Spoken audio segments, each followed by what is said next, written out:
بسم اللہ الرحمن الرحیم وقال لهم نبیهم ان آیت ملکہ ان یأتیکم التابوت فیہ سکینۃ من ربکم، اور ان کو ان کے نبی نے کہا کہ طالوت کی بادشاہی کی علامت یہ ہے کہ تابوت جس میں سکینہ کا سامان ہے، سکینت ہے، وہ تمہارے پاس تمہارے رب کی طرف سے فرشتے لے کر آئیں گے۔ وَبَقِيَّةٌ مِّمَّا تَرَكَ آلُ مُوسَىٰ وَآلُ هَارُونَ تَحْمِلُهُ الْمَلَائِكَةُ، کہ جس میں حضرت موسیٰ علیہ السلام اور حضرت ہارون علیہ السلام ان کے بقیہ کچھ تبرکات ہیں کہ اس کو اٹھائے ہوئے ہوں گے فرشتے۔ ان فی ذلک لآیۃ لکم ان کنتم مؤمنین، یقیناً اس میں تمہارے لیے بڑی نشانی ہے اگر تم مانو۔ طالوت کو جب ان کا حکمران بنایا گیا تو ان کو طالوت پر اعتراض تھا، تو وہ تو پچھلی آیت میں ان کے اعتراض کو دور کر دیا گیا۔ پھر انہوں نے تقاضا کیا کہ ان کی بادشاہی کی کچھ علامت اور نشانی ہونی چاہیے۔ چنانچہ ان کے پاس ایک تابوت تھا بنی اسرائیل کے پاس، جس کا تذکرہ پہلے بھی ہو چکا ہے کہ اس میں حضرت موسیٰ علیہ السلام کا کچھ سامان تھا، حضرت ہارون علیہ السلام کا کچھ سامان تھا، اور کیا کچھ تھا اس کی بھی کچھ تفصیل عرض کر دی گئی تھی کہ تورات کی تختیاں بھی تھیں جو سونے کی تختیوں پر لکھی ہوئی تھیں، اور اسی طرح حضرت اسحاق علیہ السلام اور دیگر کچھ انبیاء کرام کے تبرکات بھی تھے۔ تو جب بھی یہ کبھی جنگ کرتے تو اپنے اس تابوت کو آگے رکھتے تھے تو اللہ کی طرف سے مدد شامل حال ہو جاتی تھی اور ان کو اللہ تعالیٰ کامیابی عطا فرما دیتے تھے۔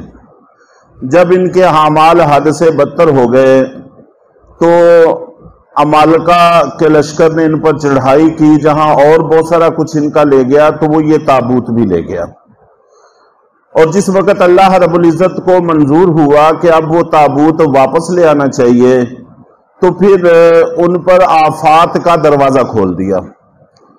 یہ بھی آتا ہے کہ انہوں نے اپنی کسی عبادت گاہ میں لے جا کر رکھا تو اس کا اثر یہ ہوتا تھا کہ کبھی ان کے بت اونڈے منہ پڑے ہوتے، کبھی ان پر طرح طرح کی مصیبتیں نازل ہوتی، اور بعض روایات میں یہ بھی ہے کہ وہ ایک شہر میں رکھتے تو وہ شہر تباہ ہو جاتا، پھر دوسرے شہر میں یوں 5 شہر ان کے تباہ ہو گئے۔ تو اس کے بعد ان کے نجومیوں نے، کاہنوں نے ان کو بتایا کہ یہ ساری مصیبت اس تابوت کی وجہ سے ہے۔ تو انہوں نے ایک بیل گاڑی لی، 2 بیل باندھے اور اس تابوت کو بیل گاڑی پر رکھ کر شہر سے باہر کو ہانک دیا، اور یہاں پر یہ ہے کہ فرشتے اس کو لے کر آئیں گے، تحملہ الملائکہ، کہ فرشتے اس کو اٹھائے ہوئے ہوں گے۔ عین ممکن ہے کہ جس وقت انہوں نے بیل گاڑی کو ہانک دیا ہو پھر فرشتے ان بیلوں کو ہانکتے ہوئے یہاں لے آئے ہوں، اور یہ بھی ممکن ہے کہ یہ بیل گاڑیوں والا قصہ ٹھیک نہ ہو، فرشتے براہ راست وہاں سے تابوت اٹھا کر لے آئے ہوں اور انہوں نے لا کر وہ طالوت کے دروازے کے پاس چھوڑ دیا، طالوت کو دے دیا۔ تو بنی اسرائیل نے یقین کر لیا کہ واقعی اللہ نے ان کو ہم پر مقرر کیا ہے اور ان کی بادشاہی کو قبول کر لیا۔ پھر اس کے بعد اس لشکر نے کوچ کیا جس کا آگے تذکرہ ہے، وہ انشاءاللہ العزیز آ جائے گا۔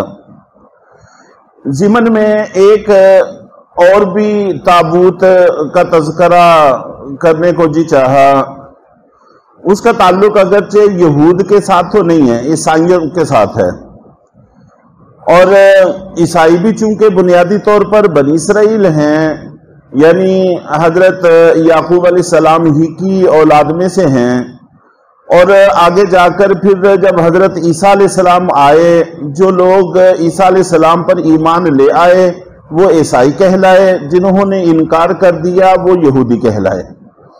تو یوں اسی نسل سے آگے یہ دو گروہوں میں تقسیم ہو گئے۔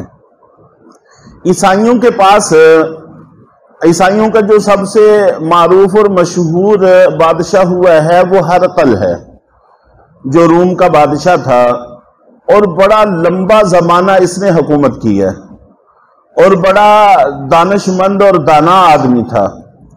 جب نبی پاک صلی اللہ علیہ وسلم نے مکہ میں نبوت کا دعویٰ فرمایا اس وقت بھی یہ بادشاہ تھا، چنانچہ سورہ روم وہ آگے آئے گی، اس کے شان نزول میں شروع میں تذکرہ آتا ہے، تو اس وقت بھی یہ ہرقلہ بادشاہ تھا۔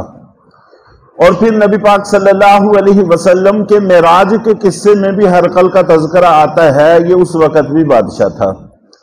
حضرت عمر فاروق رضی اللہ تعالیٰ عنہ، حضرت ابوبکر صدیق رضی اللہ تعالیٰ عنہ کے زمانہ میں بھی یہی تھا، تو بہت لمبا عرصہ اس نے حکمرانی کی ہے۔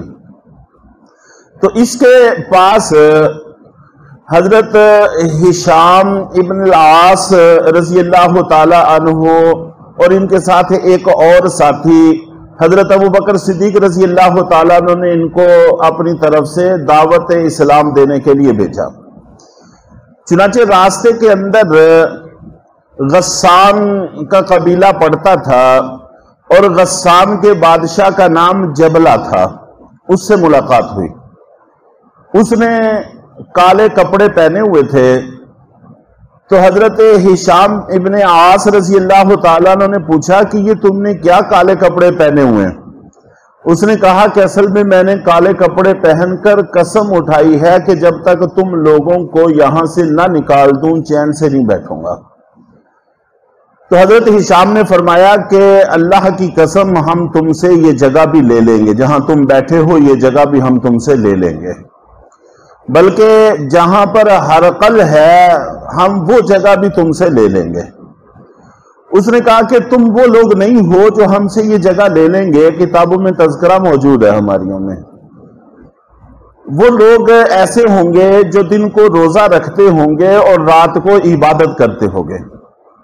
پھر اس نے پوچھا کہ تم اپنے روزے کا قصہ بیان کرو، تذکرہ کرو کہ تمہارے روزے کیسے ہیں، عبادت کیسی ہے۔ چنانچہ انہوں نے بیان کیا، تو یہ سنتے ہی اس کا چہرہ بالکل سیاہ پڑ گیا، اس کو یقین آ گیا کہ یہ وہی لوگ ہیں۔ اس نے اپنا قاصد بھیجا، ہرقل کے پاس گئے۔ جب ہرقل کے محل کے پاس پہنچے تو انہوں نے اپنی سواریاں باندھی، سواریاں باندھ کر لا الہ الا اللہ واللہ اکبر یہ بات کہی۔ تو یہ کہتے ہیں کہ ہم حیران ہو گئے کہ اس سے پہلے ہمارے سامنے یہ شکل پیش نہیں آئی تھی کہ ہرقل کا محل ایسے ہلنے لگ گیا تھا جیسے درخت کی شاخ ہوا سے ہلتی ہے۔ تو اس کے بعد ہم اس کے پاس پہنچے، اس نے کئی طرح کے سوالات کیے، تو اس میں سے ایک یہ سوال تھا کہ تمہارا سب سے بڑا کلام کیا ہے؟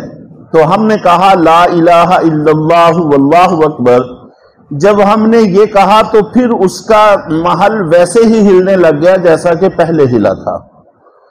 تو اس نے پوچھا کہ کیا جب بھی تم یہ کہتے ہو ایسے ہی ہوتا ہے، جب تم اپنے گھروں میں ہوتے ہو تب بھی ایسے ہی ہوتا ہے؟ انہوں نے کہا کہ واللہ نہیں، یہ صرف یہاں پر ہی ہم نے دیکھا ہے، اس سے پہلے ہم نے یہ نہیں دیکھا۔ تو ہرقل نے کہا کہ میں یہ چاہتا ہوں، میری خواہش ہے کہ جب بھی تم یہ کلمہ پڑھو اور ایسا ہی ہو، زلزلہ آئے، تو انہوں نے پوچھا کہ تمہیں اس کی خواہش کیوں ہے؟ اس نے کہا کہ مجھے آدھی سلطنت بھی اس بات پر خرچ کرنی پڑے تو مجھے کوئی مسئلہ نہیں ہے، لیکن میں چاہتا یہی ہوں، اس لیے کہ پھر یہ نبوت کی علامت نہیں رہے گا، بلکہ شعبدہ بازی بن جائے گی۔ اس سے یہ بھی سمجھ میں آیا کہ شعبدہ بازوں سے متاثر نہیں ہونا چاہیے۔ ہم کہہ دیتے ہیں فلاں بڑی کرنی والے ہیں، فلاں ایسے ہیں، فلاں ایسے ہیں، تھوڑی سی عام ترتیب سے ہٹ کر کوئی چیز بیان کرے تو ہم سخت متاثر ہو جاتے ہیں، تو ایسا نہیں ہونا چاہیے۔